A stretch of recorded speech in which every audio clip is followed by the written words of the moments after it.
जय हिंद दोस्तों, मेरा नाम है जय और मैं आप सभी का एक बार फिर से वेलकम करता हूं आपके अपने YouTube channel the learning field पर। दोस्तों, आज इस वीडियो में हम बात करने वाले हैं एनएमडीसी यानी कि नेशनल मिनरल डेवलपमेंट कॉर्पोरेशन की वैकेंसी के बारे में। जी हाँ दोस्तों, एनएमडीसी ने workman, maintenance assistant, field attendant और भी अदर पोस्ट के बारे में वैकेंसी निकाली है। आज का वीडियो हमारा इसी वैकेंसी के बारे में है और इस वीडियो में इस वैकेंसी के बारे में हम डिटेल से बात करेंगे। तो इस वीडियो में हमारे साथ अंत तक बने रहें। तो चलिए शुरू करते हैं और सबसे पहले बात करते हैं यहाँ पर इसमें टोटल नंबर ऑफ पोस्ट के बारे में। तो यहाँ पर जो कुल पद है वो है 200। अब हम बात करेंगे इसमें पोस्ट वाइज वैकेंसी डिटेल्स के बारे में। तो यहाँ पर जो आपकी पहली पोस्ट है वो है फील्ड अटेंडेंट की और इस फील्ड अटेंडेंट पोस्ट में यहाँ पर आपके पास 43 पद है। इसके अलावा यहाँ पर आपकी दूसरी पोस्ट है मेंटेनेंस असिस्टेंट मैकेनिकल की। इस पोस्ट में यहाँ पर आपके पास 90 पद है। तीसरी पोस्ट है आपकी मेंटेनेंस असिस्टेंट इलेक्ट्रिकल की। इसमें यहाँ पर आपके पास 35 पोस्ट है। इसके अलावा यहाँ पर आपकी पोस्ट है एमसीओ ग्रेड थर्ड की। इसमें 4 पोस्ट है। इसके अलावा एचईएम मैकेनिक ग्रेड थर्ड, इसमें 10 पद हैं। इसके अलावा यहाँ पर आपके पास पोस्ट है इलेक्ट्रीशियन ग्रेड थर्ड की। इसमें आपके 7 पद हैं। इसके अलावा ब्लास्टर ग्रेड सेकंड, इसमें 2 पद हैं और क्यूसीए ग्रेड थर्ड, इसमें यहाँ पर आपके पास 9 पद हैं। तो ये हो गया आपकी पोस्ट वाइज वैकेंसी डिटेल्स। अब हम बात करेंगे इसकी इंपॉर्टेंट डेट्स के बारे में। तो जिसके ऑनलाइन एप्लीकेशन है वो 10 फरवरी 2022 से शुरू हो चुके हैं और इसका फॉर्म फिल करने की लास्ट डेट है 2 मार्च 2022। अब आगे बढ़ते हैं और बात करते हैं यहाँ पर आपकी एप्लीकेशन फी के बारे में। तो वो कैंडिडेट्स जो कि जनरल, ओबीसी और ईडब्ल्यूएस कैटेगरी से बिलोंग करते हैं, तो ऐसे कैंडिडेट्स को यहाँ पर 150 रुपये फीस के जमा कराने होंगे। और वो कैंडिडेट्स जो कि एससी, एसटी और जो फिजिकल हैंडीकैप कैंडिडेट्स है, तो ऐसे कैंडिडेट्स को यहाँ पर कोई फी नहीं देनी है। तो यहाँ पर जनरल, ओबीसी और ईडब्ल्यूएस कैटेगरी वाले कैंडिडेट्स जो अपनी फी का पेमेंट अपने डेबिट कार्ड से या फिर अपने क्रेडिट कार्ड से या फिर नेट बैंकिंग के थ्रू कर सकते हैं। अब हम बात करेंगे यहाँ पर आपकी एज लिमिट यानी कि आपकी उम्र के बारे में। तो यहाँ पर जो आपकी उम्र है वो कम से कम 18 साल तक हो सकती है और आपकी अधिकतम उम्र 30 साल तक हो सकती है। यानी कि आपकी उम्र जो है वो 18 से लेकर 30 साल के बीच होनी जरूरी है। अगर बात करें आपकी उम्र में मिलने वाली छूट के बारे में, तो यहाँ पर एससी और एसटी कैटेगरी जो कैंडिडेट्स बिलोंग करते हैं, तो ऐसे कैंडिडेट्स को यहाँ पर अधिकतम उम्र में 5 साल तक की छूट मिलेगी और ओबीसी कैटेगरी से बिलोंग करने वाले कैंडिडेट्स को यहाँ पर अधिकतम उम्र में 3 साल तक की छूट मिलेगी। तो ये हो गई आपकी एज लिमिट। अब हम बात करेंगे इसके पे स्केल के बारे में। तो पे स्केल में सबसे पहले हम बात करेंगे इसमें मिलने वाले स्टाइपेंड के बारे में। तो वो कैंडिडेट्स जो कि field attendant, maintenance assistant mechanical और मेंटेनेंस असिस्टेंट इलेक्ट्रिकल पोस्ट के लिए अप्लाई करें, तो ऐसे कैंडिडेट्स को शुरू के 12 महीने जो है 18,000 रुपये स्टाइपेंड दिया जाएगा और फिर 12 महीने के बाद जो अगले 6 महीने होंगे, उन 6 महीने में यहाँ पर आपको 18,500 रुपये स्टाइपेंड दिया जाएगा। और वो कैंडिडेट्स जो कि MCO grade third, HEM mechanic grade third, electrician grade third, blaster grade second और क्यूसीए ग्रेड थर्ड पोस्ट के लिए अप्लाई कर रहे हैं, तो ऐसे कैंडिडेट्स को शुरू के 12 महीने जो है वो 19,000 रुपये पर मंथ स्टाइपेंड दिया जाएगा और अगले 6 महीने जो है आपको 19,500 रुपये स्टाइपेंड दिया जाएगा। तो ये हो गया आपको मिलने वाला स्टाइपेंड। अब हम बात करेंगे यहाँ पर मिलने वाले सैलरी के बारे में।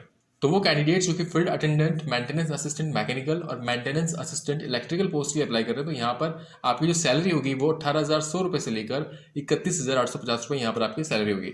और वो कैंडिडेट्स जो कि MCO grade third, HEM mechanic grade third, electrician grade third, blaster grade second और क्यूसीए ग्रेड थर्ड पोस्ट के लिए अप्लाई कर रहे हैं, तो ऐसे कैंडिडेट्स का जो सैलरी होगी वो 19,900 रुपये से लेकर 35,040 रुपये तक आपकी यहाँ पर सैलरी होगी। तो ये हो गया आपका पे स्केल।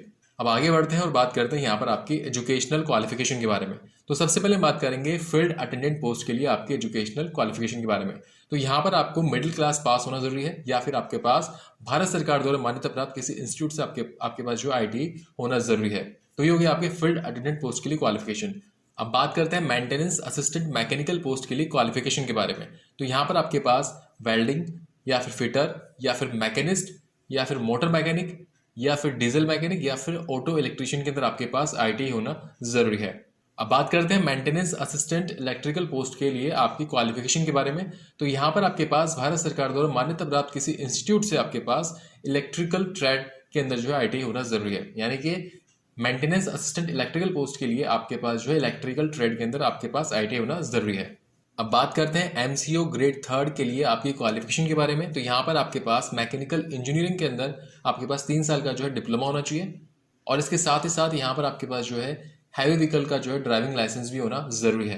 अब बात करेंगे HEM mechanic grade third post की क्वालिफिकेशन के बारे में।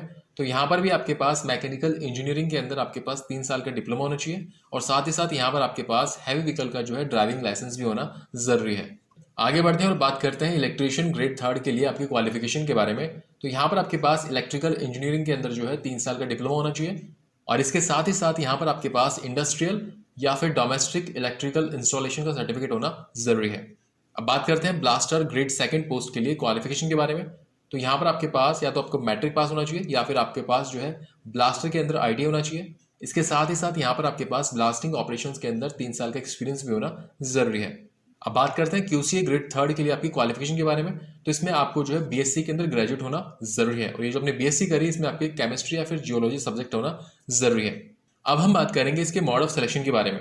तो यहाँ पर आपको बता दें कि वो कैंडिडेट्स जो कि फील्ड अटेंडेंट पोस्ट के लिए अप्लाई कर रहे हैं, तो ऐसे कैंडिडेट्स का सबसे पहले रिटन एग्जामिनेशन होगा और फिर उसके बाद आपका जो है फिजिकल एबिलिटी टेस्ट होगा। और वो कैंडिडेट्स जो कि फील्ड अटेंडेंट पोस्ट को छोड़कर बाकी किसी अदर पोस्ट के लिए अप्लाई कर रहे हैं, तो ऐसे कैंडिडेट्स का सबसे पहले रिटन एग्जामिनेशन होगा और फिर उसके बाद आपका ट्रेड टेस्ट होगा। यानी कि केवल फील्ड अटेंडेंट पोस्ट के लिए ही आपका फिजिकल एबिलिटी टेस्ट होगा, बाकी जो भी पोस्ट है उसमें आपका फिजिकल एबिलिटी टेस्ट की जगह आपका ट्रेड टेस्ट होगा। ओके, इसके अलावा यहाँ पर आपको बता दें कि जो आपका रिटन एग्जामिनेशन होगा वो कुल 100 नंबर का होगा। साथ ही साथ यहाँ पर आपका रिटन एग्जामिनेशन या तो हिंदी या फिर इंग्लिश और कन्नड़ तीनों ही लैंग्वेज का यहाँ पर आपके पास ऑप्शन रहेगा। इसके अलावा यहाँ पर आपको बता दें कि जो आपका रिटन एग्जामिनेशन होगा वो objective type multiple choice question होंगे उसमें। तो यहाँ पर पहले हम बात करेंगे फील्ड अटेंडेंट पोस्ट के लिए आपके रिटन एग्जामिनेशन के बारे में। तो यहाँ पर आपका एक तो जीके यानी कि जनरल नॉलेज का पेपर होगा जिसमें जो कि 70 नंबर का होगा, और दूसरा पेपर होगा आपका न्यूमेरिकल एंड रीजनिंग एबिलिटी जो कि कुल 30 नंबर का होगा। इस तरीके से फील्ड अटेंडेंट पोस्ट के लिए आपका जो है रिटन एग्जामिनेशन कुल 100 नंबर का होगा। अब बात करते हैं जो भी आपके अदर पोस्ट बची है उन पोस्ट के रिटन एग्जामिनेशन के बारे में। तो यहाँ पर आपका 2 पार्ट में रिटन एग्जामिनेशन होगा। फर्स्ट पार्ट में यहाँ पर आपका subject knowledge on specific trade, जो जिस ट्रेड के लिए आपने अप्लाई किया उस ट्रेड का जो है सब्जेक्ट नॉलेज का आपका पेपर होगा जो कि कुल 30 नंबर का होगा। और पार्ट सेकंड में यहाँ पर आपका जीके जो कि 50 नंबर का होगा, और दूसरा पेपर होगा आपका न्यूमेरिकल एंड रीजनिंग एबिलिटी का जो कि 20 नंबर का होगा। तो इस तरीके से कुल मिलाकर ये 100 नंबर का आपका पेपर होगा। इसके अलावा फ्रेंड्स यहाँ पर आपको बता दें कि जो SC ST और जो फिजिकल हैंडीकैप कैंडिडेट्स हैं उन कैंडिडेट्स को यहाँ पर कम से कम 100 में से 40 मार्क्स लाने होंगे पास होने के लिए। और जो ओबीसी कैटेगरी वाले कैंडिडेट्स तो इन कैंडिडेट्स को यहाँ पर पास होने के लिए कम से कम 45 मार्क्स लाने होंगे। और जो जनरल कैटेगरी वाले और जो EWS कैटेगरी वाले कैंडिडेट्स हैं तो ऐसे कैंडिडेट्स को पास होने के लिए कम से कम 50 नंबर लाने होंगे। तो यहाँ पर मोड ऑफ सिलेक्शन में एक तो आपका रिटन एग्जामिनेशन होगा जो कि कुल 100 नंबर का होगा। इसके अलावा आपका फिजिकल एबिलिटी टेस्ट होगा जो कि केवल फील्ड अटेंडेंट पोस्ट के लिए होगा। और आपको बता दें कि जो आपका फिजिकल एबिलिटी टेस्ट है वो केवल क्वालिफाइंग इन नेचर है, यानी कि इसके कोई नंबर नहीं जुड़ेंगे, बस आपको पास करना जरूरी है। इसके अलावा आपका ट्रेड टेस्ट होगा जो कि फील्ड अटेंडेंट पोस्ट के अलावा जो भी पोस्ट है उन पोस्ट के लिए अगर कोई कैंडिडेट अप्लाई कर रहा है तो उन कैंडिडेट्स का फिजिकल एबिलिटी टेस्ट की जगह ट्रेड टेस्ट होगा। और फिर उसके बाद आपकी फाइनल मेरिट लिस्ट निकलेगी जो कि आपके रिटन एग्जामिनेशन में जो आपके नंबर आएंगे उनके बेसिस पर यहाँ पर आपकी मेरिट लिस्ट निकलेगी। तो ये हो गया आपका मोड ऑफ सिलेक्शन। अब फाइनली बात करेंगे कि आप इस वैकेंसी के लिए अप्लाई कैसे कर सकते हैं। तो इस वैकेंसी के लिए अप्लाई करने के लिए जो NMDC की ऑफिशियल वेबसाइट है www.nmdc.co.in पर जाकर आपको जो इसका आप फॉर्म फिल कर सकते हैं। इसका फॉर्म फिल करने की लास्ट डेट है 2 मार्च 2022।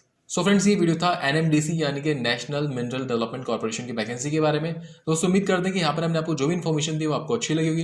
अगर वीडियो अच्छा लगा हो तो इस वीडियो को लाइक और अपने दोस्तों के साथ शेयर जरूर करें, और फ्यूचर में इस चैनल पर इसी तरह के यूजफुल वीडियोस देखने के लिए इस चैनल को सब्सक्राइब करके बेल आइकन जरूर दबाएं। So thank you for watching our video. जय हिंद।